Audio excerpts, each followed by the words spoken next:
असंवैधानिक रीति से भाजपा ने चर्चों को ध्वस्त करने का प्रस्ताव लाया था। ईसाई आदिवासियों को नौकरियों से वंचित करने की साजिश कर रहा था। कैसे हैं मेरे प्रिय भाई और बहनों, आप सभी को मेरे ओर से जय यीशु।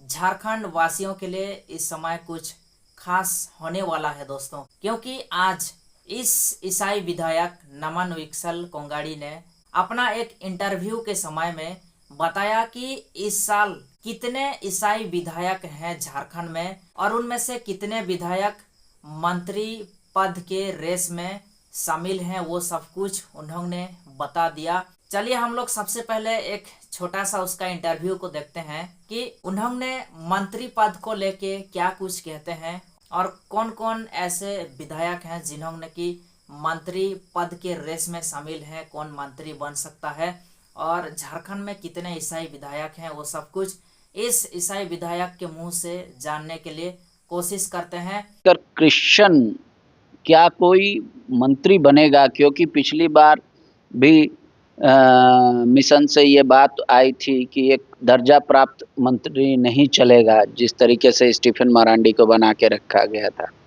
तो इस बार आप लोगों की संख्या भी काफ़ी अधिक है, 10-11 है। आप सबसे सीनियर हैं कांग्रेस में। समुदायों का मांग तो हर समुदाय मांग करता है, क्योंकि हर समुदाय चाहता है कि हमारा प्रतिनिधित्व कैबिनेट में हो, सरकार में हो। भले इस विधायकों की जनसंख्या आपकी अधिक है, पॉपुलेशन में तो आप कम है। क्रिश्चियन समुदाय 12% है। 12% आप कहाँ पर मंत्री बनने के चक्कर में झूठा आप बना रहे। और विधायकों की संख्या को भी अगर देखें तो झारखंड में 10 क्रिश्चियन विधायक हैं। जैसा आप लोग उचित समझे, जिससे कि सभी समुदाय जुड़े रहें सभी। लेकिन आप बहुत बड़ा काम किए, जो मतलब नोटिसेबल काम था। जैसे रघुवर दास की सरकार ने जो जाति प्रमाण पत्र में धर्म का कॉलम ऐड किया था, आप हेमंत सोरेन से हटाए, बाकी सारे विधायक चुप थे। उसके अलावा भी आपने जो चर्च को लेकर जो जमीन का नापीबंदी हुआ था 14 से 19 के कार्यकाल में रघुवर जी के समय में, तो ये घबराहट थी कि चर्चों को कहीं मतलब डेमोलिश तो नहीं करना, तो उसको आपने ख़त्म किया। तो ऐसे बहुत सारा काम है जो मिशन समुदाय के लिए आपने किया, तो उनकी मांग तो जायज़ है। और अभी क्रिसमस भी आने वाला है, गिफ्ट लेने और देने दोनों की परंपरा है। निश्चित तौर से मैंने जो एक भय का माहौल भाजपा ने लाया था, वो आदिवासियों का आजीविका, अस्तित्व और पहचान से जुड़े संसाधन जो जल जंगल जमीन है, उनके लिए मैंने सदन में लगातार आवाज़ उठाई। और ट्राइबल का जो पेशा एक्ट है, अनुसूचित क्षेत्र है, लैंड बैंक है, इसके लिए भी मैंने सदन में लगातार आवाज़ उठाई, चर्चाएं भी की। भाषा संस्कृति को बचाने के लिए भी हम लोगों ने आवाज़ उठाया और इन सभी चीज़ों को सफलताएं भी पाए हैं। और सही में आपने कहा कि असंवैधानिक रीति से भाजपा ने चर्चों को ध्वस्त करने का प्रस्ताव लाया था, ईसाई आदिवासियों को नौकरियों से वंचित करने की साजिश कर रहा था। इन सभी चीज़ों को ख़त्म कराया है और विधायक नहीं था उस समय से कर रहा हूँ। जल जंगल जमीन के मुद्दों पर कर रहा हूँ। अभी सबसे ज़्यादा जब भाजपा हमला कर रहा था डेमोग्राफी को लेके, उस समय भी डेमोग्राफी पर हर जगह बोला। तो आप लोगों ने देखा दोस्तों छोटा सा वीडियो क्लिप को।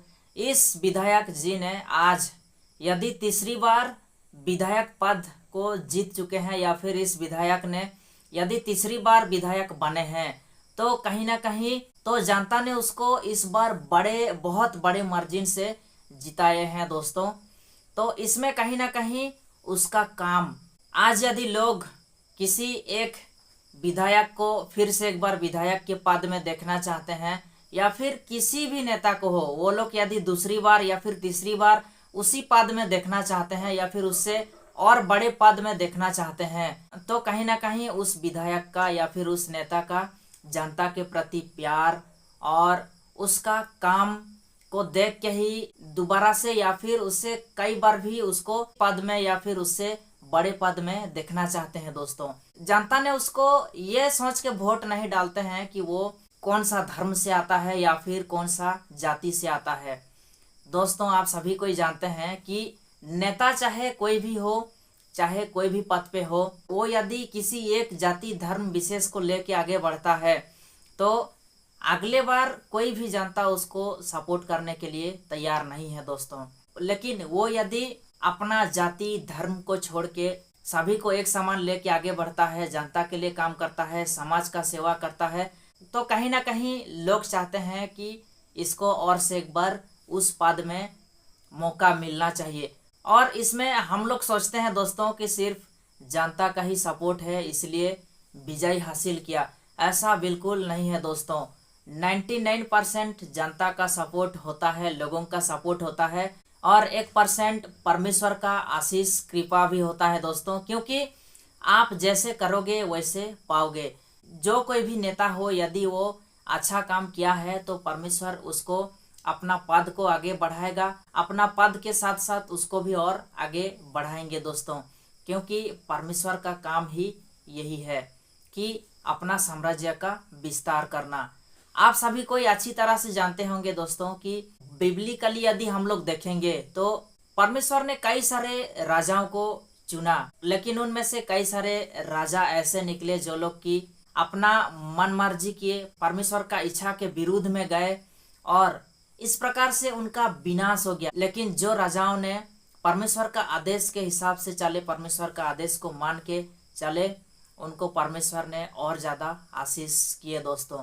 इस समय भी जो विधायक पद या फिर नेता लोगों का जो कुछ भी काम है दोस्तों, कहीं ना कहीं वो भी एक परमेश्वर का व्यवस्था भी होगा, और उस व्यवस्था के हिसाब से यदि वो लोग काम करते हैं तो परमेश्वर उनको और ज्यादा आशीष करेंगे और इस प्रकार से वो आगे बढ़ेंगे दोस्तों।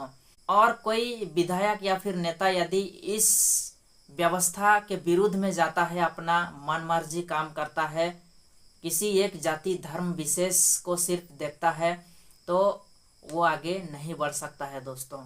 इस ईसाई विधायक कहते हैं कि उन्होंने डीलिस्टिंग जैसे मुद्दा को खत्म किया दोस्तों। आप सभी को अच्छी तरह से जानते हैं कि कई साल पहले हम ईसाई लोगों को डीलिस्टिंग करने के लिए मांग उठ रहा था दोस्तों, लेकिन परमेश्वर ने ऐसे एक नेता को चुना जो कि डीलिस्टिंग जैसे मुद्दाओं को भी खत्म किया दोस्तों। इस प्रकार से परमेश्वर का काम आगे बढ़ता रहेगा और बढ़ेगा भी दोस्तों। और परमेश्वर हम लोगों को किसी भी तरीके से, किसी भी व्यक्ति के माध्यम से, किसी भी नेता के माध्यम से हम लोगों को जरूर हेल्प करेंगे। मैं चाहता हूं कि आप लोग इस वीडियो को ज़्यादा से ज़्यादा लोगों तक शेयर करें। चलिए फिर हम लोग मिलते हैं नेक्स्ट वीडियो में। आज के लिए इतना ही। सभी को फिर से एक बार जय यीशु, धन्यवाद।